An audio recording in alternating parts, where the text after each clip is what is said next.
तो दर्शकों 2024 का ये वर्ष भी खत्म होने के कगार में है। हम इसके आखिरी मास में चल रहे हैं और जल्दी ही 2025 के जनवरी में हम प्रवेश करेंगे।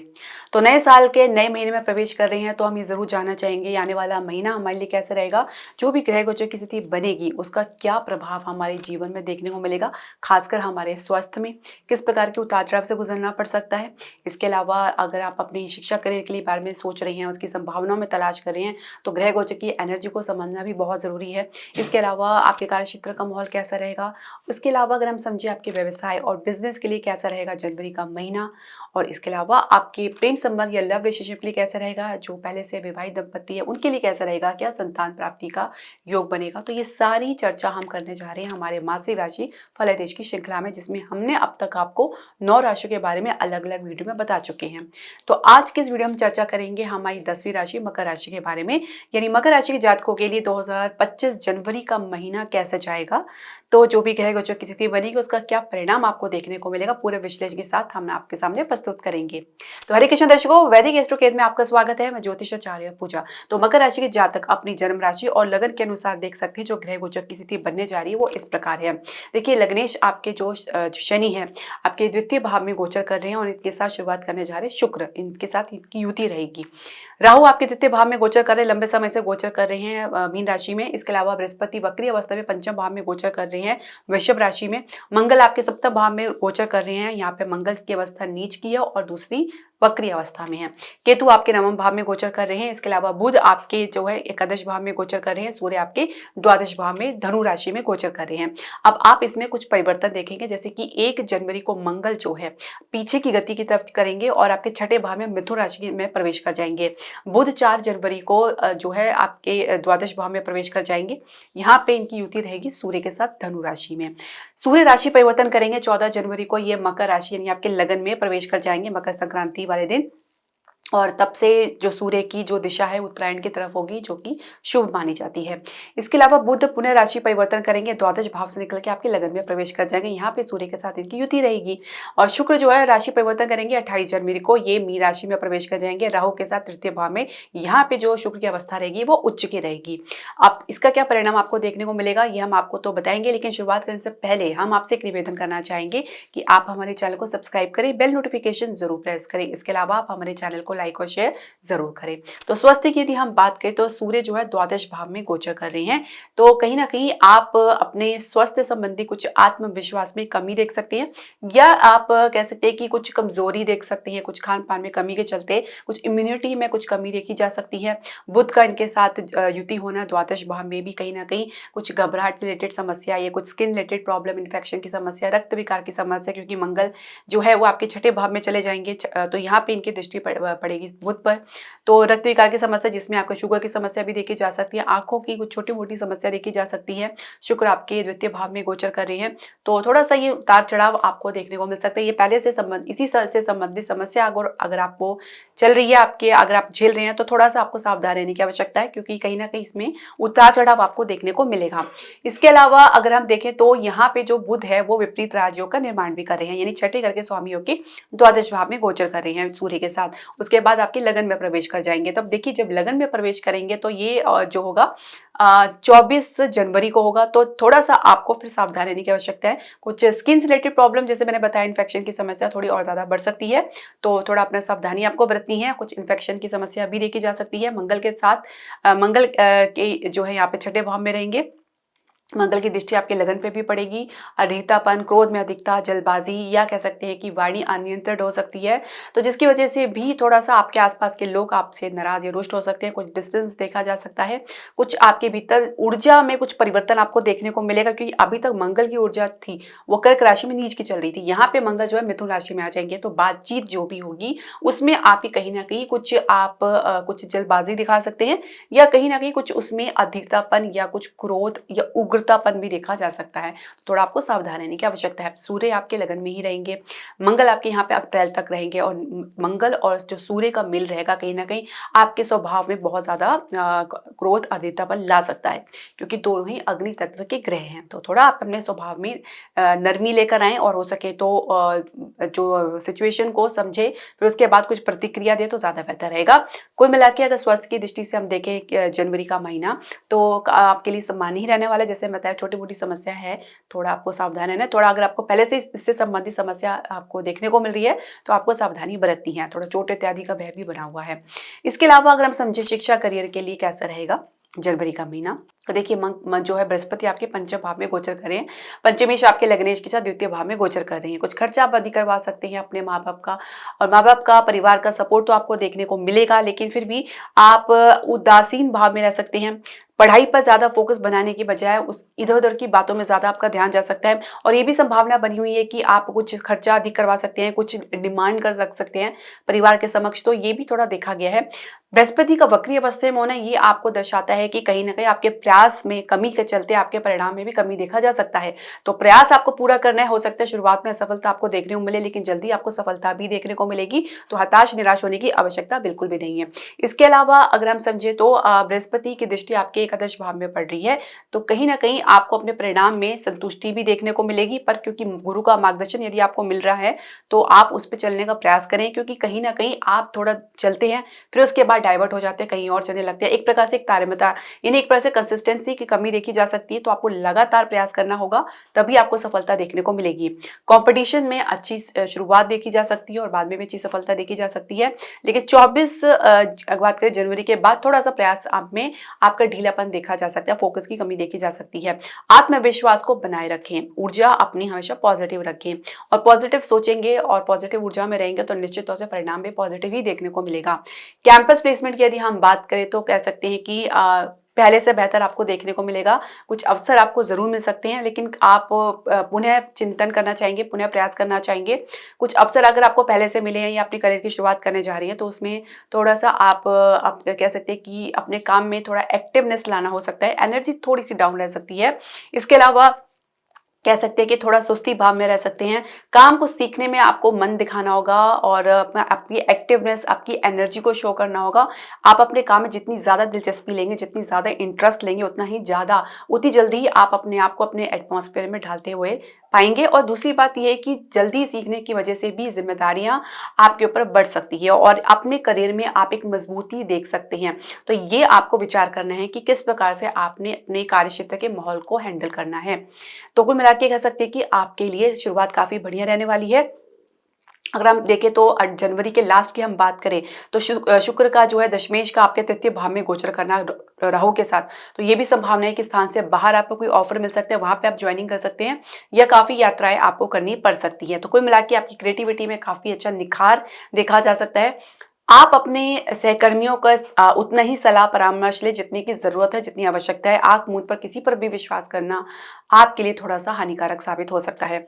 तो कार्य क्षेत्र की यदि हम बात करें, जो पहले से नौकरी पेशा लोग हैं तो उनकी अगर हम बात करें तो देखिए सिचुएशन आपके अंडर कंट्रोल है। लग्नेश और दशमेश की युति एक साथ आपके द्वितीय भाव में है, तो आप अपनी वाणी से किसी को इम्प्रेस कर सकते हैं, अपने किसी प्रकार से कोई प्रोजेक्ट प्राप्त कर सकते हैं, या कह सकते हैं कि कुछ डीलिंग आपका करने में सफल रह सकते हैं, और कुछ जिम्मेदारी या कुछ प्लानिंग में भी आपकी सफलता देखी जा सकती है। अब अधिकारी के साथ आपके जो सपोर्ट है, जो आपका जो सहयोग है, उसमें थोड़ा सा गिरावट जरूर देखने को मिल सकती है, और ये भी संभव है कि अधिकारी आपको कुछ स्क्रूटनाइज करें या आपको आकलन करें और आपको कुछ एग्जामिन करें, तो ये भी देखा जा सकता है।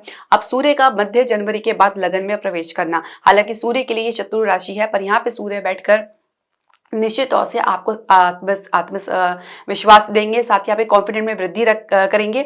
साथ ही आपको अधिकारी के साथ भी कुछ कह सकते हैं कि पहले से बेहतर रिस्पांस या सहयोग आपको देखने को मिलेगा। यहाँ पे बैठकर सूर्य आपको वैसी ही दिशा में लेके जाएंगे जहाँ पे आपके अधिकारी, आपके सीनियर्स आपको ले जाना चाहते हैं, जहाँ उनकी सोच, तो आप अपनी सोच को उनकी सोच के अनुसार ढालना चाहेंगे, उनसे प्रभावित होकर रहेंगे, और इसी वजह से आप लोग के बीच में एक तारतम्यता देखी जा सकती है। खासकर बुध का सूर्य के साथ गोचर करना ये स्थिति को और भी पुष्टि करता है। तो बुध क्योंकि आपके छठे घर के स्वामी भी हैं और यहाँ पे मंगल भी रहेंगे और वक्री अवस्था में रहेंगे, तो आपको अपनी कम्युनिकेशन में जितनी ज्यादा क्लैरिटी लेकर आए उतना आपके लिए अच्छा रहेगा, क्योंकि छोटी सी भी गलतफहमी बड़ा रूप ले सकती है, इसकी प्रबल संभावना बनी हुई है। तो क्लैरिटी लेके चले, क्योंकि गलतफहमी के कारण कुछ कम्युनिकेशन गैप भी देखा जा सकता है, और काम की में जिम्मेदारी में कम्युनिकेशन गैप होना एक प्रकार से काम की पूर्ति में, काम की सफलता के लिए घातक साबित हो सकती है, और ये आपके इंप्रेशन को भी खराब कर सकती है। अब नई जॉब के लिए आप प्रयास कर रहे हैं तो अच्छी सफलता आपको शुरुआत में ही देखने को मिल सकती है। और इसके अलावा अगर हम समझे तो जनवरी के अंत की अगर हम बात करें तो आपको जो मौके अवसर मिल सकते हैं वो आपके स्थान से बाहर कुछ आउट ऑफ स्टेट भी मिल सकते हैं और कुछ यात्राएं भी आपको इसके संदर्भ में देखने को मिल सकती है। यानी आप कुछ लॉन्ग डिस्टेंस जर्नी में भी आप जा सकते हैं और विदेश यात्रा का भी कुछ योग देखा जा सकता है, पर उसमें थोड़ी सी आपको कह सकते हैं कि काफ़ी संघर्ष देखने को मिल सकता है। अब अगर हम समझे व्यवसाय बिजनेस के लिए कैसा रहेगा जनवरी का महीना आप लोगों के लिए, तो सप्तम भाव में जो मंगल आपके लिए थोड़ा सा कष्टकारी और थोड़ा अवरोध उत्पन्न कर रहे थे, अब मंगल का आपके जो है छठे भाव में पीछे की तरफ गति करना थोड़ा राहत आपको जरूर दे सकता है। सूर्य और बुध का यहाँ पे होना, आपके लगन भाव में होना, तो एक प्रकार से कह सकते हैं कि एक नेगोशिएशन में आपकी जो क्षमता उभर कर आएगी। दूसरी बात यह है कि आपकी कम्युनिकेशन स्किल के आधार पर भी कुछ बेहतर डील आप प्राप्त कर सकते हैं। एक जो गिरावट चल रही थी, एक उदासीनतापन चल रही थी, एक जो ऊर्जा की कमी चल रही थी, उसमें भी आप काफी वृद्धि देखने को मिलेगी। और कुछ लीगल समस्या भी बनी हो तो उसमें भी आप बाहर निकलते आ रहे हैं, पर ये थोड़ा समय लेगी। जो भी आपकी लीगल समस्या चल रही है उसमें थोड़ा समय लेगा, लेकिन शुरुआत आपको अच्छी देखने को मिल सकती है। एक तरह से कह सकते हैं कि आपको मार्ग मिलना शुरू हो जाएगा, जो कि बहुत ही मुश्किल था पहले, उसमें आप पाएंगे कि आपको कुछ मार्ग मिलना शुरू हो गया है जिसमें आप निकलकर इस समस्या से बाहर आएंगे। तो समय लग सकता है लेकिन आप इस समस्या से जरूर बाहर आएंगे। अगर हम फाइनेंशियल सेक्टर की हम बात करें तो कुछ आप कह सकते हैं सम्मान्य से बेहतर आपको देखने को मिलेगा और फाइनेंस की दिक्कत भी दूर होती जा रही है। और दूसरी बात यह कि घरेलू उद्योग में या उत्पाद में आपको वृद्धि देखने को मिलेगी। शेयर मार्केट में अच्छी शुरुआत आपको देखने को मिल सकती है। इसके अलावा रियल एस्टेट की हम बात करें, प्रॉपर्टी के बिजनेस की बात करें, वाहन के बिजनेस की हम बात करें तो उसमें भी कुछ पहले से बेहतर सुधार आपको देखने को मिलेगा। कुल मिला के आपकी परफॉर्मेंस पर डिपेंड करता है कि किस प्रकार से आप अपने आप को दूसरों के समझ प्रेजेंट करते हैं। अपनी जो भी आपके आइडियाज हैं, आपकी सोच है, आप किस प्रकार से उसको प्रेजेंट करते हैं। तो उसमें अगर आप कुछ कैची पॉइंट्स रखते हैं, कुछ इस प्रकार कुछ लुभावने अगर आप कुछ रखते हैं, कुछ अपडेटेड स्किल्स रखते हैं, तो डेफिनेटली आप कुछ अच्छी अचीव कर पाएंगे। इसमें आपकी सक्षमता नजर आएगी और थोड़ा सा आपकी एनर्जी पहले से ज्यादा इंप्रूव रहेगी और पहले से ज्यादा पॉजिटिव रहेगी। अपनी ऊर्जा को और पॉजिटिव बनाए रखने के लिए आप जितना हो सके मेडिटेशन करें, ये आपके लिए बहुत ही बढ़िया रहेगा।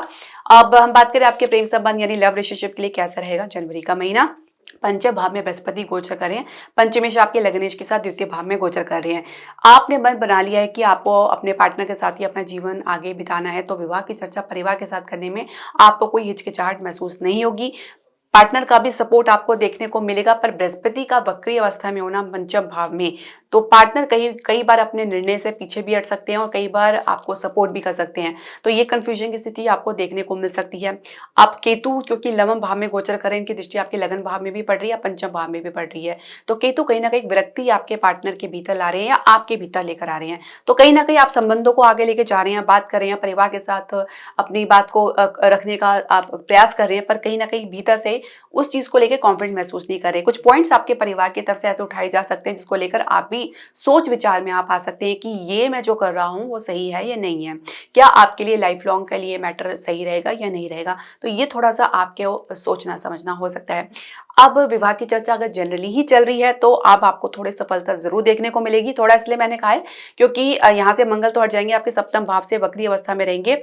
सूर्य आपके मध्य जनवरी के बाद जो है यहाँ पे लगन में आ जाएंगे। देखिए सूर्य जहाँ पे भी जिस कारक भाव में बैठते हैं तो वहाँ पे कुछ ना कुछ उसकी ऊर्जाओं को बहुत ज्यादा प्रभावित करते हैं, काफी उज्ज्वलित कर देते हैं, बहुत ज्यादा तीव्र कर देते हैं। अब तीव्र ऊर्जा में रहना जहाँ पे आप अपने पार्टनर के साथ अपने जीवन को सोचे तो जो है अनबैलेंस हो जाता है। आप लोगों के बीच में एक बैलेंस की कमी देखी जा सकती है। आपकी ऊर्जा कहीं है और आपके जो जीवन साथी है उनकी ऊर्जा कहीं है, तो इस वजह से मिसमैच देखा जा सकता है। और इसी वजह से सूर्य जो सेपरेशन का कारक बनते हैं, ये रिश्तों में सेपरेशन लेकर आते हैं, खासकर जब सूर्य का संबंध आपके सप्तम भाव से बन रहा हो।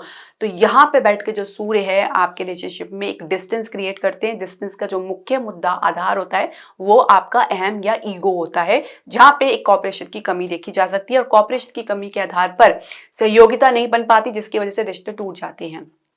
थोड़ा ये है बनेगा। और कह सकते हैं कि ये जो विवाह की चर्चा है थोड़ा उसमें समय लग सकता है। पहले अगर चले करें तो ज़्यादा बेहतर रहेगा, यानी 15 जनवरी से लेकर 1 से लेकर 15 जनवरी तक। उसके बाद थोड़ा सा कह सकते हैं कि बातचीत आगे के लिए टल सकती है या कुछ मुद्दों पर अटक सकती है या कुछ अटकाव महसूस कर सकते हैं, तो कुछ समय इंतजार आपको करना पड़ सकता है। अब हम बात करेंगे आपके विवाहित जीवन के लिए, जो पहले से विवाहित दंपत्ति है उनके लिए कैसा रहेगा। सप्तमेश जो है, सप्तमेश जो आपके चंद्रमा है और सप्तम भाव में जो मंगल का जो विराजमान थे, तो वो हट के पीछे चले जाएंगे। थोड़ा राहत आपको जरूर तो देखने को मिलेगी। और लेकिन यह है कि 15 जनवरी बाद, 15 जनवरी का जैसे मैंने बताया कि सूर्य आपके लगन में आ जाएंगे और बुध भी यहाँ पे आएंगे। तो बुध जो है छठे भाव के स्वामी है। बात बात पे लड़ना झगड़ना आपके स्वभाव में हो सकता है। आप हर बात के ऊपर दबाव बनाना अपने जीवन साथी के ऊपर, कहीं ना कहीं आप लोगों के बीच में इमोशन की कमी देखी जा सकती है। आप अपने जीवन साथी के इमोशन को नेगेटिवली भी आकलन कर सकते हैं और यही एक वजह हो सकती है आप लोगों के बीच में डिस्टेंस की, सेपरेशन की, या कह सकते हैं कि सेपरेशन दैट मीन्स कि एकदम सेपरेशन नहीं, लेकिन सेपरेशन ऑफ थॉट। आप लोगों के बीच में विचारों की जो भी एक कह सकती है अलाइनमेंट की कमी देखी जा सकती है, मिसमैच होता नजर आ सकता है। थोड़ा सा आपको कॉपरेशन रखना है, अपने अहम को आप परे रख के अपने रिलेशनशिप के बारे में सोचें तो ज़्यादा बेहतर रहेगा। इसके अलावा अगर आप संतान प्राप्ति के लिए प्रयास करें तो आपको अच्छी सफलता जरूर देखने को मिलेगी। बट वही बात है कि आपको बृहस्पति का जो है उपाय करना होगा। बृहस्पति वक्री अवस्था में, इन पर केतु की दृष्टि पड़ रही है और यह तब पड़ेगी मई तक। उसके बाद फिर राहु की दृष्टि पड़ेगी। तो कहीं ना कहीं बृहस्पति आपके राहु केतु के प्रभाव में रह रहे हैं, तो आपको इनका उपाय जरूर करना चाहिए। उपायों की हम बात कर लेते हैं। देखिए, उससे पहले मैं बताना चाहूंगी, अगर आपके पहले से संतान है तो उनसे भी आपको संतोष प्राप्त होगा। थोड़ा उनके जीवन में संघर्ष और मेहनत जो है काफी अधिक करनी पड़ सकती है, तभी कुछ परिणाम उनको देखने को मिलेगा। बल्कि रिलैक्स मूड में वो बैठ नहीं सकते, लगातार उनको संघर्ष और मेहनत अधिक करनी पड़ सकती है। अब देखिए, उपाय की बात हम कर लेते हैं। आपको उपाय करना है बृहस्पति का, क्योंकि बृहस्पति का मैंने इसलिए बोला है क्योंकि आप पंचम भाव में गोचर कर रहे हैं, केतु के प्रभाव में है। पंचम भाव आपकी सोचने समझने की क्षमता को प्रभावित करता है, आपके बच्चों का भाव है, साथ ही आपके लव अफेयर्स का भी भाव। तो यहाँ पे जो आपको बृहस्पति के लिए आप हो सके तो विष्णु सहस्त्र नाम का पाठ प्रत्येक बृहस्पतिवार को कर सकते हैं। इसके अलावा हो सके तो आप प्रत्येक बृहस्पतिवार को पीली वस्तु का दान करें, पीले वस्त्र धारण करें। अब हम बात करें आपके जो है लग्नेश की, शनि की, तो आप शनि की अवस्था भी फिलहाल पहले से बेहतर है। द्वितीय भाव में गोचर करें तो फिर भी आप शनि को मजबूती के लिए आप बड़े बुजुर्ग की सेवा कर सकते हैं, गरीब मजदूरों की आप खान पान से मदद कर सकते हैं और आपको इसको लगातार करना चाहिए। सूर्य आपके लगन भाव में आ जाएंगे। थोड़ा अपने स्वभाव में नम्रता आपको लानी है, क्योंकि मंगल की दृष्टि भी आपके लगन भाव में पड़ेगी। गुस्सा होना, जल्दबाजी दिखाना, हो सके तो उस जगह से आप हट जाए जहाँ पे बात बहुत ज्यादा तीव्र हो रही है, बात ज्यादा गुस्सा हो रहा है, तो माहौल से आप अपने आपको हटा ले तो ज्यादा बेहतर है, क्योंकि इससे बात बढ़ने से बच सकती है। ध्यान मेडिटेशन आपके लिए बहुत जरूरी है, क्योंकि ये आपके स्ट्रेस को कम कर सकता है। और आप दूसरों की भी सुने तो ज्यादा बेहतर रहेगा, क्योंकि सूर्य जब लगन में होता है तो इंसान दूसरों की नहीं सुनता, सिर्फ सुनाना जानता है और वह चाहता है कि सामने वाला व्यक्ति उसकी सुने। तो थोड़ा सा आपको संयम बरतना है। तो दर्शकों, ये जो उपाय है आप इसे जरूर करें। बृहस्पति का है, शनि का है, और हो सके तो आप बुध का भी उपाय कर सकते हैं। इसके लिए आप गणेश जी का जाप करें, तो ये आपके राहु केतु को भी कंट्रोल करेगा। तो दर्शकों, आपकी जो भी प्रश्न, सजेशन या क्वेरी है आप हमारे कमेंट बॉक्स में जरूर डालें। हरे कृष्णा।